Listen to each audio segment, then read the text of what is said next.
सरकार की, दूध तो डब्बा का है, तालीम है सरकार की। तो मैं इसके बाद मैं आपके सामने में अरबी तकरीर पेश करने के लिए हमारे मदारिस वाले सिर्फ इंग्लिश नहीं, सिर्फ हमद नहीं, बल्कि अरबी में भी वो फाइजिन में से आता है, क्योंकि मन अहब्बल्लाहु ताला अहब्बर रसूल सल्लल्लाहु अलैहि वसल्लम, अहब्बर रसूल अहब्बल अरब, अहब्बल अरब अहब्बल अरबिय्यत। लिहाजा अना उनादी मुहम्मदन मक़सूदन सिवादिय्यत।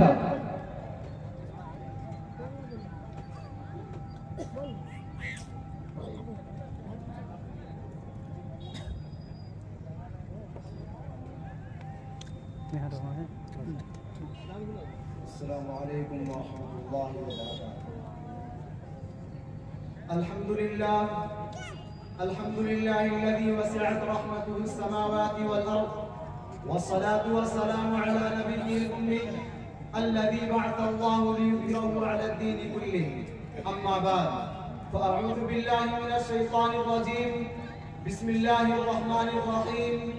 वज़्कुरू निअमतल्लाहि अलैकुम إذ كنتم أعداء فألف بين قلوبكم فأصبحتم بنعمته إخوانا وكنتم على شفا حفرة من النار فانقذكم منها. إخواني البررة وحضرات المستمعين، كانت بلاد العرب منقطعة عن سائر أقطار الدنيا، فما كانت فيها مدنية راقية ولا مدرسة ولا مكتبة ولا مراكز العلم والتعليم، والذين كانوا يعرفون القراءة والكتابة عددهم ضئيل، ما كان لهم أي إلمام مما كان خارج البلاد من العلوم والمعارف والفنون والصناعات في ذاك الزمان، وما كانت لهم حكومة رادعة تجمع كلمتهم، ولا شريعة ولا قانون يأمرهم وينهاهم، بل كانت كل قبيلة مستقلة بذاتها، كانوا يسبقون الناس وينهبونهم بكل جرأة ووقاحة ويسفكون الدماء في حروبهم الأهلية الدامية المستمرة إلى سنين طوال. كانت الفواحش والمنكرات فاشية، وكانت الخمر والميسر والأنصاب والأزلام نافقة السوق بينهم، كانوا بعيدين عن الحشمة والوقار، وحشيين حفاة عراة، حتى إن نساءهم كن يطفن البيت الحرام عاريات، وكانوا لا يعرفون الحلال والحرام شيئا، ولا يتقيدون بقاعدة ولا قانون، ويأبون الانقياد والطاعة لحاكم أو لأمير ما. زد إلى ذلك أن الجهالة والرعونة قد ترسلت جذورها فيهم، يعبدون الأصنام ويسجدون لها، فإذا سافروا ونزلوا منزلا ووجدوا فيه حجرا جميلا اتخذوه لأنفسهم ربا، وأخضعوا له أنفسهم سجدا وقياما، ظانين أن هذه الأحجار هي التي تقضي مآربهم وحاجاتهم وتحقق لهم آمالهم وأمانيهم. تعالوا يا إخواني نستمع إلى أحد الصحابة الأعلام، أعني جعفر بن أبي طالب رضي الله تعالى عنه، وهو يصور الجاهلية تصويرا بارعا متكلما في بلاغ النجاشي. يقول: كنا قوم جاهلية نعبد الأصنام ونأكل الميتة ونأتي الفواحش ونقطع الأرحام وننسى الجوار، ويأكل القوي منا الضعيف، فكنا على ذلك حتى بعث الله إلينا رسولا كريما عطوفا منا نعرف نسبه وصدقه وأمانته وعفافه، فدعانا إلى الله لنوحده ونعبده ونخضع ما كنا نعبد نحن وآباؤنا من دونه من الحجارة والأوثان، وأمرنا بصدق الحديث وأداء الأمانة وصلة الرحم، ونهانا عن الفواحش فصدقناه وآمنا به واتبعناه على ما جاء به من الله، فعدا علينا قومنا فعذبونا وفتنونا عن ديننا ليردونا إلى عبادة الأوثان، فلما قهرونا وظلمونا وضيقوا علينا خرجنا إلى بلادك واخترناك على سواك، ورغبنا في جوارك ورجونا ألا نسلم عندك. هكذا ضاعت رسالة الأنبياء وغابت الأخلاق الفاضلة عن الوجود، واضمحلت المبادئ السامية في المجتمع الإنساني، وأشرف الإنسان على هوة من النار، كنتم على شفا حفرة من النار فأنقذكم منها، إذ بعث سيد القرنين ومعلم الإنسانية وخاتم الأنبياء ومنير السبل داعيا إلى الله بإذنه وسراجا منيرا، فرأى البشر بعين نبوته، فرأى إنسانا هانت إنسانيته، ورأى إنسانا غريبا فسد ضميره وحارت عقليته، ورأى مجتمعا فسد نظامه، ورأى الذئب راعيا، ورأى الخصم الجائر قاضيا، ورأى المجرم سيدا، ورأى الغاش خازنا، ورأى المنكر معروفا والمعروف منكرا، رأى الملوك الجبائرة مسيطرين على العباد، ورأى الأخبار والرهبان أربابا من دون الله يأكلون أموال الناس بالباطل ويصرفون عن سبيل الله، رأى شرب الخمر إلى حد الغلو والخلاعة والفجور إلى حد الاستهتار، ورأى الربا إلى حد الاستلاب، ورأى الطمع إلى حد الشهوة، ورأى الظلم والظلم إلى غايته ولا غايته، ورأى وقت البنات وقتل الأولاد خشية الإملاق، ورأى مهانة الإنسان إلى حد لا يرجى منه الإصلاح، فأخذ الرسول الكريم والرؤوف الرحيم بيد الإنسانية، وكانت هي ساقطة هالكة، وجاء بها إلى حظيرة الإيمان بالله والإيمان بالرسالة والإيمان بالآخرة، ودعاهم إلى أخذ الأوثان والأصنام والكفر بالطاغوت، وقام ينادي قومه يا أيها الناس قولوا لا إله إلا الله تفلحوا، فأصابت هذه الدعوة الحديثة قلب الجاهلية فقامت قيامتها، فانبعثت للدفاع عنها وقاتلت في سبيل الجفاظ عليها، وانطلق الملأ منهم أن امشوا واصبروا على آلهتكم إن هذا لشيء يراد، ثم حدث الصدام العنيف وحدثت حوادث الاجتهاد والتعذيب، وكان النبي صلى الله عليه وسلم ومن معه من المؤمنين الخلص ثابتين صامدين على دعوته ثبوت الجبال الراسيات، ويقول لعمه حين حاول المشركون مساومة الدعوة يا عمي لو وضعت الشمس في يميني والقمر في يساري ما تركت هذا الأمر حتى يظهره الله أو أهلك دونه، وحقا أظهر الله دينه على يديه صلى الله عليه وسلم، وأرسل نصرته ودخل الناس في دين الله أفواجا، هو الذي أرسل رسوله بالهدى ودين الحق ليظهره على الدين كله ولو كره المشركون صلى الله عليه وسلم، وبالله التوفيق। क्या कहा?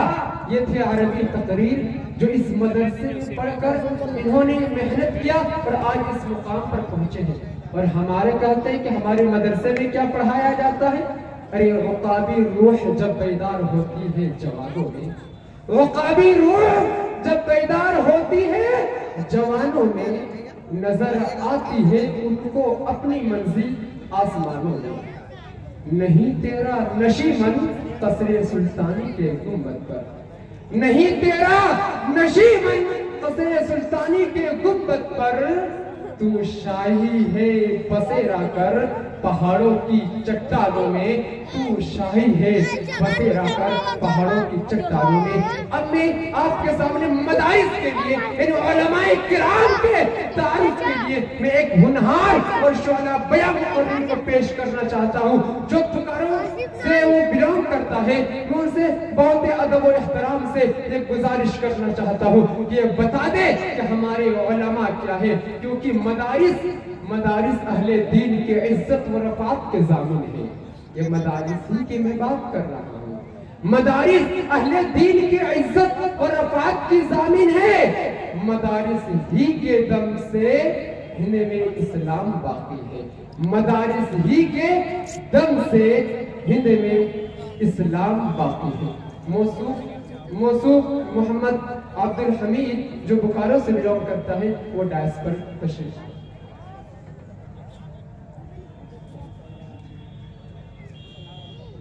नहमदुहु व नुसल्ली अला रसूलिहिल करीम।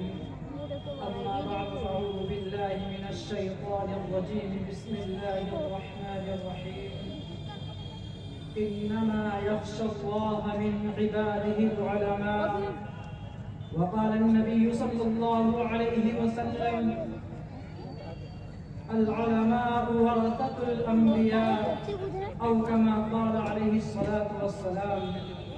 सदर मुहतरम मुअज़्ज़ज़ व मुकर्रम हज़रात उलमाए किराम, मेरे तालिब इल्म भाइयों और मुसलमान माओ बहनों बुजुर्गों नौजवान साथियों, आज का ये मुबारक इजलास जो जलसाए दस्तार बंदी के नाम से मौसूम है, इसमें अपने तालिब इल्म भाइयों से गुफ्तगू का सर्फ भी हासिल हो रहा है। मैं आज पूरे बयान में सिर्फ एक ही बात बताऊंगा कि तालिब इल्म कौन था, कौन है और कौन रहेगा। तालिब इल्म कौन होता है, किसको तालिब इल्म कहा जाता है, इस बात को समझने की भी जरूरत है, याद रखने की भी जरूरत है और आइंदा नस्लों तक पहुंचाने की भी जरूरत है। लोग समझते हैं कि मदरसे और मस्जिद की चार दीवारी में सर पर टोपी रखे हुए, बगैर इस्त्री के शलवटों वाले कपड़े पहने हुए, चेहरे पर दाढ़ी सजाए हुए, शलवार को टखनों के ऊपर रखे हुए ये जो लोग नजर आते हैं, ये एक ऐसी मखलूक है जो इल्म नहीं जानती, जिसे तरक्की से कोई सरोकार नहीं है। ये लोग कदामत पसंद है, रजअत पसंद है, तरक्की के रास्ते की रुकावट है। इन लोगों को अंग्रेजी नहीं आती, कंप्यूटर नहीं आता, इंटरनेट नहीं जानते। ऐसे खुश्क मिजाज लोग हैं कि टीवी नहीं देखते, टेलीविजन को नहीं देखते। ऐसे तारीख ज़हन लोग हैं कि अपनी अम्मा को, अपनी बहना को बगैर कपड़ों के, बगैर बुर्के के बाजारों में लेकर नहीं जाते। आजान देना इनका काम, इमामत करना इनका काम, इनकी दौड़ मस्जिद तक है। इनसे आगे इनका दिमाग काम नहीं करता, इनकी सोच काम नहीं करती। ये लोग तरक्की नहीं चाहते, ये मुल्क को माशी तौर पर मजबूत होने नहीं देते।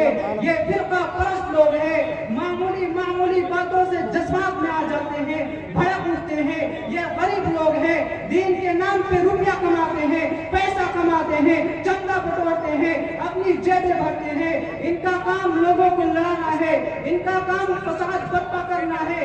ये वो नक्शा है तालिब इल्म का जो अंग्रेज अपने शागिर्दों को सिखा के गया था, अंग्रेज अपने लोगों को बता के गया था।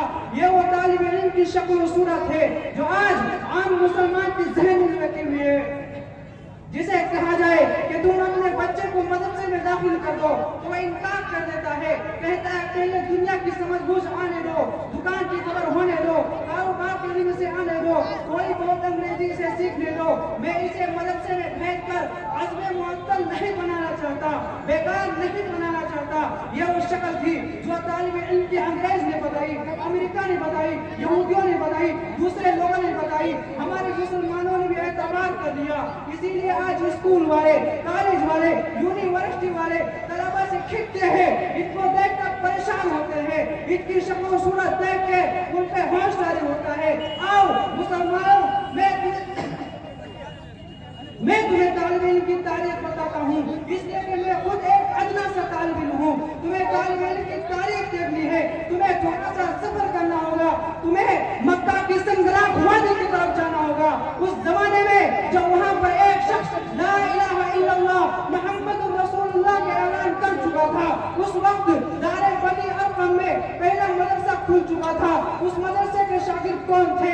सिद्दीक़ अकबर थे, फारूक आज़म थे, उस्मान गनी थे, अली मुर्तज़ा थे। उस मदरसे में ज़ैद बिन हारिसा पढ़ते थे, उस मदरसे उस मदरसे में बैठकर सहाबा ने अपने आप को तैयार किया था, फिर लोगों ने निकाल दिया, मदरसा बंद कर दिया, मदरसे पे पाबंदी लगा दी। अबू जहल ने कहा बंद करो ये मदरसा, हम कुरान नहीं सुन सकते। ला तस्मऊ लिहाज़ा कुरानी वल्गऊ फीही लअल्लकुम तग़लिबून। वो मदरसा बंद करो ताकि तुम गालिब आ जाओगे। कुरान न सुनो, कुरान न सुनने दो, कुरान न कहो, कुरान न पढ़ने दो, लअल्लकुम तग़लिबून, ताकि तुम कामयाब हो जाओगे। मगर दीवाने चल पड़े मदीना की तरफ, मदरसा सीने में लिए हुए। वहाँ मुसअब बिन उमैर पहले से मदरसा खोल के बैठे हुए थे, फिर जाके दूसरा मदरसा खुल गया। उस मदरसे का नाम तारीख सुफ़ा के नाम से याद किया जाता है। वहाँ पढ़ाने वाले हज़रत मोहम्मद मुस्तफ़ा अहमद मुस्तफ़ा सल्लल्लाहु अलैहि वसल्लम थे। जहाँ जिब्राइल भी आया करते थे, नए नए सबक लाया भी करते थे, आकर सबक पूछा भी करते थे, शागिर्दों को पढ़ने का तरीका सिखाते थे, उस्ताद से पढ़ने का तरीका सीखते थे। ये मदरसा लग गया, सारी दुनिया के मुनाफिक परेशान हो गए, मदीना के मुनाफिक परेशान हो गए। ये मक्का वालों की जान छुटी, मदीना वालों की आ पड़ी, ये मदरसा करेगा क्या? मदरसे ने बताया हम करना जानते हैं। लोगों ने कहा ये मुंह और मसूर की दाल, इस अबू हुरैरा को देखो, इस अनस को देखो, इस मदरसे के तलबा को देखो, खाने के लिए रोटी नहीं इनके पास, पहनने के लिए कपड़े नहीं इनके पास। बात करते हैं दीन कुल्ली, हम दीन को गालिब कर देंगे। वो पहले अपने रोटी का तुम बंदोबस्त करो, पहले अपने कपड़े का तुम बंदोबस्त करो। सड़कों में पड़ा रहते हो कि कोई रोटी के 2 टुकड़े देते और कहते हो कि हम मदीना में खिलाफत लाएंगे, हम मक्का में खिलाफत लाएंगे, हम रूम और फारिस को फतह करेंगे। और तालिब इल्मो तुम्हारा दिमाग खराब है, मगर तारीख न देखा। यही तलबा थोड़ी देर के लिए किताबें बंद करके अपने हाथों में तलवार लेके बदर के मैदान की तरफ जा रहे थे और इस परचम पर सबूत दे रहे थे कि जिस परचम में सफेद रंग इल्म की निशानी है, काला रंग जिहाद की निशानी है, इल्म से जिहाद उठता है और बदर कमाली का सच जाया करता है। आज जरूरत है इस बात की कि हम अपने बच्चों को ऐसी जगह एडमिशन कराए जहां उनका दुनिया और आखिरत दोनों संवर जाए। दुआ करते हैं कि अल्लाह तबारक व तआला इन मदारिस के स्टेज से दीन की दावत को बुलंद करने की तौफीक अता फरमाए। इन मुश्किल हालात में कुरान और सुन्नत की शमा को जलाए रखने की तौफीक अता फरमाए। आमीन। व आखिर दावाना अल्हम्दुलिल्लाहि रब्बिल आलमीन।